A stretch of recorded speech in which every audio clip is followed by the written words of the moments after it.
This is the Halftime Show with Omar Al-Duri on Pulse 95. Salam, welcome to the Halftime Show with Omar Al-Duri. I'm your host, covering everything sport, international, local.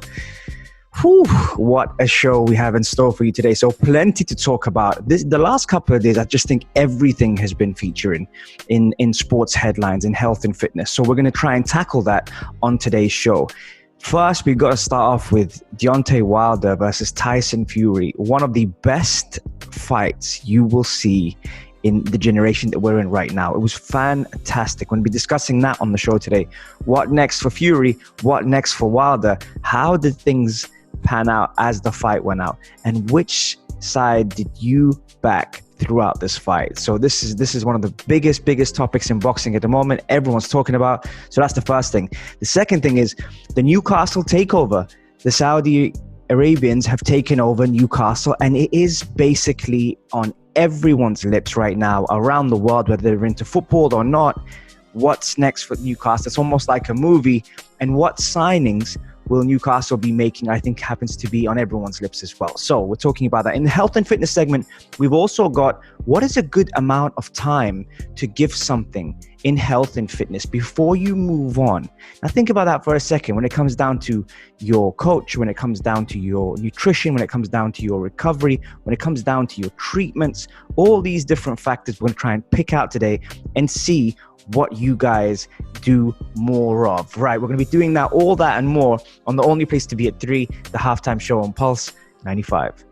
This is the Halftime Show with Omar Al-Duri on Pulse 95. Salam, welcome back to the Halftime Show with Omar Al-Duri. I'm your host, covering everything sport, international, local. What a weekend it was as well. We had Iman Trudi and Sabrina Mamai from the Tunisian international football team come to the studio, which was great. Love to see them in the studio. If you haven't checked out that show, check it out on YouTube, Pulse 95 Radio. But we're gonna shift over to boxing. We're gonna really start off with the boxing because yesterday, Deontay Wilder, Tyson Fury, the trilogy, people were kind of questioning, do we really need to see this fight? Is it really worth it? Has Deontay Wilder really changed his ways with his new coach, with Malik being in his corner, all the excuses he's made in the past, and what will we get out of that? With Tyson Fury, we asked if he had the motivation to be able to do this one more time with someone he has kind of effectively beaten twice, even though it's a draw and a win. We looked at that and thought, okay, well, how is this going to pan out? Then we looked at them coming in much heavier, looking especially on the Deontay Wilder side and seeing how he would cope with carrying that mass, which, you know, sometimes, especially in the conditioning rounds after 6 and 7, you kind of feel. But with that right hand and the Bronze Bomber's name himself, you normally know it's one strike and it's over. So we saw that. It was actually more than one strike. If you haven't watched the fight, I urge you to go and watch this fight. It's one of the best fights you will ever see. And 5 knockdowns, it was unreal. Just seeing the way that Fury and Wilder took to this fight, especially after maybe the taste in our mouths from the Joshua Usyk fight, because a lot of people thought that would be, you know, Joshua's plan to step in and use his strengths to, you know, fight rather than box Usyk. This was a different ballgame altogether, you know. And despite Fury winning again, Wilder comes out of this as a winner. And I say that because you see his body language, you see the way he stepped out of the ring, he raised his hands. Maybe he didn't speak to the reporters afterwards or speak back to Fury after Fury had wished him well. But you've got to say he definitely learned from that. And he will learn from this fight as well. And what's next for Wilder? I mean, you've got the winner between the loser between Joshua and Usyk. Next, that could be something, you know, that Wilder steps into. You've always got Dillian Whyte. That could be a good fight for him as well, especially that Dillian Whyte's been improving and growing in the sport. There are so many factors here that you can look at and say that Wilder, learning from these fights against Fury, has become a better fighter. Now, Tyson Fury, on the other hand, wow, you know, skill, class, power, using his weight to his advantage, being able to get back up again despite being knocked down. And we look at that and we think, he's got to be in the conversation for one of the greatest of all time. I know people have said he is the greatest of all time, but he's got to be in that conversation. He keeps coming back for more. He keeps doing things which are phenomenal. And even when you look at the things that he has overcome, it's something that, you know, you can't ignore. He's been so good in so many factors, and I kind of look at that and think, wow, what a fighter, you know, what a boxer. The way he's overcome his mental health issues, the way he's overcome his drinking problems, his drug problems, losing over 10 stone in weight, winning his heavyweight titles back, successfully defending his titles. That is pure inspiration for anyone that is going through their own challenges, going through their own, you know, battles, internally as well as externally, you know, at work or at home, or being able to focus and overcome and use sport and health and fitness to be able to achieve things. That's one thing that Tyson Fury will always stand for. And when we see him win, secretly there's a lot of us that are winning in that situation. And that's why, you know, it's hard not to like Tyson Fury. You know, some people might say he's a bit over the top or he says things, but he always comes out respectfully, and that's why he's got to be one of the greatest of all time. You know, you look at the way he's done things, and even the way he's approached this fight, where, you know, it was because of the arbitration, it was because of, you know, the contract clause, and he was supposed to fight Joshua, and then Joshua loses, and then now he's got to turn his focus to Wilder and hopefully not lose the fight the way Joshua lost to Usyk. All these things can play in your mind, but he stayed focused, he stuck to the plan. There's small things in the way he managed that fight, the way he used his weight to his advantage, the way he put his weight on, shooting to the body, shooting to the head, being able to kind of change levels at all times, even when he was getting hit. There were times where even if you watch the fight, Lennox Lewis was saying, and he was highlighting something, that Wilder was circling into Tyson Fury's hand, and those were the only kind of factors we were looking at and thinking, where was coach probably telling him to do that? Was he hopeful he would land the right hand or creating an angle to do so? But just shifting your weight and being able to manage the fight the way it was, I mean, I'm definitely going to watch that again tonight. It was fantastic. What a fight. And I think now you've got to say that Fury cements his legacy, and you know how they always argue who's the A side, who's the B side. I think we all know now who the A side is, and that's Tyson Fury. What did you think of it? Let us know. Text us on 4215 or slide up into my DMs at Omar Duri and let me know, what did you think of the Fury Wilder fight? Fantastic. One of the greatest of all time. I'm going to be right back after the break, and I will see you talking about the Newcastle takeover. Here we go.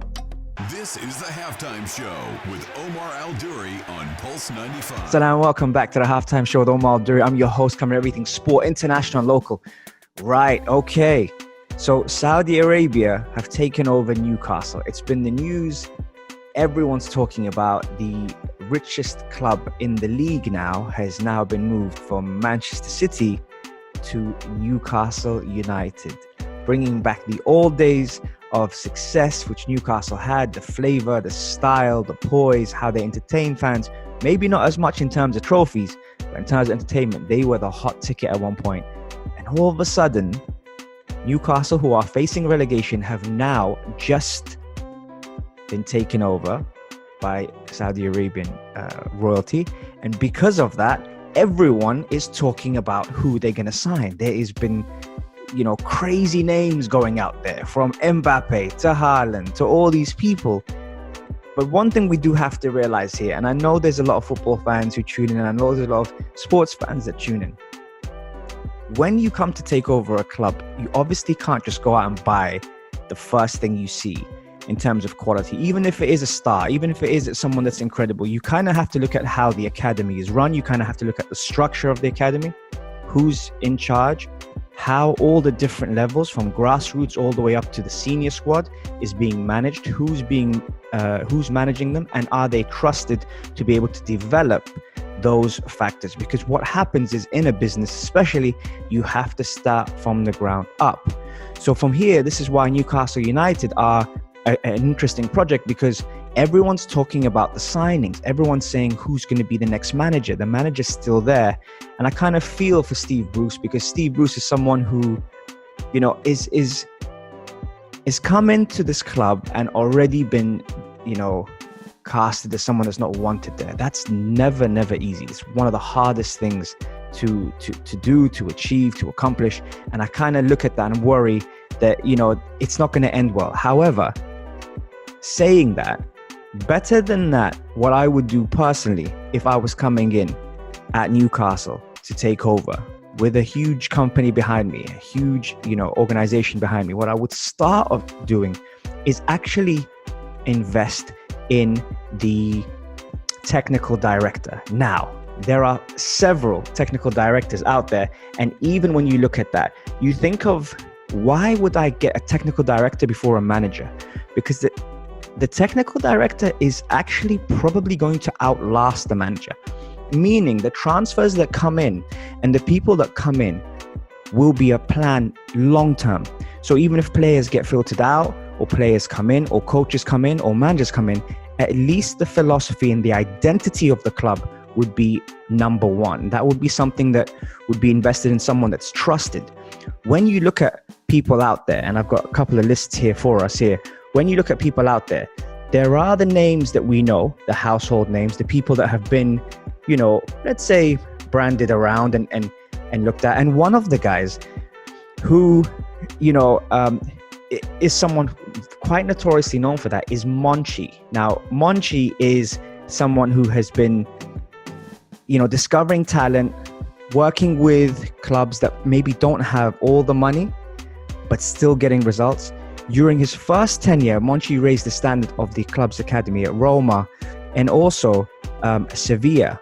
But saying that, the fantastic talents of Sergio Ramos, Jesus Navas, Albert Moreno, Jose Reyes, all these people, he's kind of seen and he's nurtured in there, and he's also signed young players and are cheap as well. So remember that when you do come into a club, you can't just go by, you know, the 11 outstanding players. You've got to kind of balance the books. So signing players and selling them for huge profits, like the likes of Dani Alves, Ivan Rakitic, Federico Fazio, Bacca, Baptista, these are kind of examples, you know, of who he can sign for a cheap and then sell as well. So they have a selling on value. Then you think of who he's prolonged in terms of the careers, from Beniga to Fabinho at Liverpool to Canute. That would be a good example for technical directors to be able to get forward. Now, apart from that, we also look at who would be out there available. And Mark Overmars at Ajax has seen year after year all the talent that's come out, all the different faces that's come out of Ajax, and how they've been able to maintain that academy. So as we said earlier, academy is one, signings is another, and being able to balance the books, which will be my first priority as Newcastle owners, to be able to get a technical director that can outlast the manager currently and bring in and integrate the future plans for someone. Because right now, I was having this conversation with my cousin yesterday, Newcastle are not in the state to be facing Champions League opponents. Their main aim is to survive in this league. Some people might find that funny, but that's the main aim. So they need a manager that can survive the league, because they need time to build inside. Now, is Steve Bruce the right man for it? I would personally give him a try and give him a chance, and try to give him money to be able to get the hard-working players that he requires. Now, when we look at that, especially, you think of the type of players that would come in that wouldn't be a step down from their clubs. Now, some might argue and say, no, but this club is bigger than Newcastle. And most of the teams will, because right now Newcastle's position is quite low. But when we're looking at that, we think of the players that would probably get paid better, work harder, and still be able to put Newcastle on the map regardless of who comes in. Now, I kind of looked at this and I thought Wilfred Bissouma at Brighton would be the first person. Now, I know he's been wanted by some of the big clubs and everything, but right now, the signing for him to Newcastle United under a big project would allow other players with attacking prowess to be able to build around Bissouma. So that would be my number one sign. Then you look at players that maybe perhaps have won the league, reached a point in their career where they probably can't go higher with their club. And I would say Kasper Schmeichel. Now, people might think, are you crazy? He's at Leicester. Leicester are a bigger club, and there will be arguments on that. But Kasper Schmeichel would be another one. Max Aarons, right back at Norwich, has been one to watch for a while. The right back would cement his place, and he would be fantastic for them. Then you think of players that were trending in the summer, and maybe we could purchase at the end of the year. People like Spinazzola, from Roma. He got a really bad injury and therefore wasn't able to play. And all these kind of names where when you look at Manchester City's model and when they signed Robinho, that was like the first signing for Manchester before they started purchasing all these fantastic players. They started to build something and get a foundation. I think Richarlison from Everton would be that Robinho signing, because he knows the league quite well, because only a couple of years ago Barcelona wanted him for 80 million. So that would be one that could integrate very, very quickly. Looking at that, you also have the likes of Coutinho and the Barcelona pretty much squad who have players they want to filter out and get off their wage bill. Yes, I agree with that. However, it has to start from the technical director and the people that cover the long-term project for Newcastle. But people are saying Haaland, Mbappe, we heard Martial linked. Which manager would you bring in? Here's another one. Of course, the names of Antonio Conte and Zidane would be thrown all over the place. But right now, that wouldn't be the place for them. But if Steve Bruce does lose his role, who would you put in there? Who would you actually think about to take that project?